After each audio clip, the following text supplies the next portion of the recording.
Doctor గారు, వారసత్వంగా వచ్చే డిసీజెస్ని నివారించగలమా?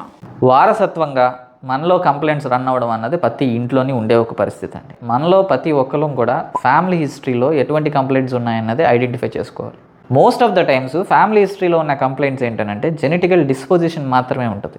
అంటే మనకి అవే కంప్లైంట్లు వచ్చే అవకాశాలు మాత్రమే ఉంటాయి, కానీ పూర్తిగా వస్తాయని నిర్ధారించలేము.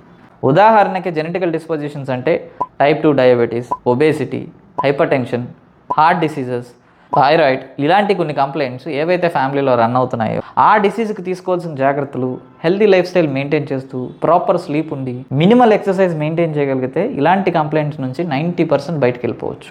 ఒకవేళ అనుకోని పరిస్థితుల్లో మనకు ఆ కంప్లైంట్స్ వచ్చినా అంత సివియర్గా రావు. ఎందుకనంటే ఫస్ట్ నుంచి మనం కేర్ఫుల్ వాచ్లో ఉన్నాం కాబట్టి. రెండోది ఏంటనంటే చాలా మందిలో జెనెటికల్ డిజార్డర్స్ ఉంటాయి. ఈ జెనెటికల్ డిజార్డర్స్ చాలా వరకు పుట్టుకతోనే వస్తుంటాయి. కొన్ని కండిషన్స్లో ఐడెంటిఫై అయ్యేది లేట్గా ఐడెంటిఫై అవుతాయి. ఇవి జెనెటికల్ డిజార్డర్స్గా నిర్ధారించబడతాయి కాబట్టి పూర్తిగా మనం ఏమీ చేయలేం. ఇది ఎంత ఎర్లీగా అయితే అంత ఎర్లీగా ఐడెంటిఫై చేసుకోవడం, ఫ్యామిలీ హిస్టరీలో ఉన్న కంప్లైంట్స్ని అనుసరిస్తూ ఆ కంప్లైంట్ ఏమైనా వచ్చిందా లేదా అన్నది తరచూ చెక్ చేసుకోవడం, వచ్చింది అనేది ఏమైనా అవగాహనకు వస్తే ఎంత ఎర్లీగా అయితే అంత ఎర్లీగా మెడికల్ కేర్కి వెళ్ళగలిగితే పూర్తిగా ఇబ్బందికరమైన పరిస్థితులు రాకుండా ఆపగలుగుతాం. ప్రోగ్రెసివ్గా కంప్లైంట్ పెరిగిపోనివ్వకుండా చూసుకోగలుగుతాం. అంతేగాని జెనెటికల్ డిస్పోజిషన్ ఉన్న ప్రతి కేసు కూడా జెనెటికల్ డిజార్డర్గా భావించొద్దు.